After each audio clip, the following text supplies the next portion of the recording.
Australia's bombing mission above eastern Syria will continue despite the deadly weekend mishap. The federal government is refusing to answer any questions about the role Australian military personnel played before their actions are investigated by the US-led coalition. Here's Defence reporter Andrew Green. For a year, the Royal Australian Air Force has pounded Islamic State targets in Syria.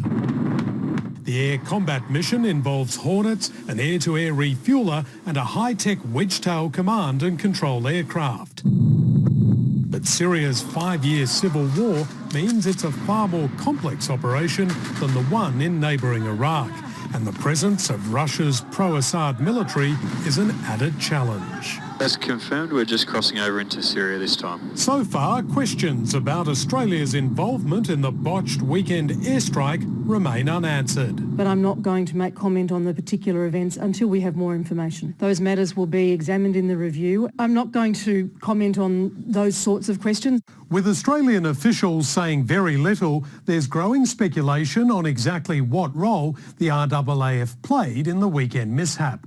Russia claims the accidental airstrikes were carried out by coalition F-16 fighters and A-10 ground attackers. Neither aircraft is used by Australia. So if Australian pilots didn't drop the bombs, could they have possibly helped to call in the mistaken targets for their allies? If we weren't actually dropping precision-guided missiles, we may well have been acting in the airborne early warning and control role, which is to say actually directing the activities of the other combat aircraft around. So far, Australia's Syrian bombing mission hasn't been modified. There has been no hold as such put on Australian activity, no.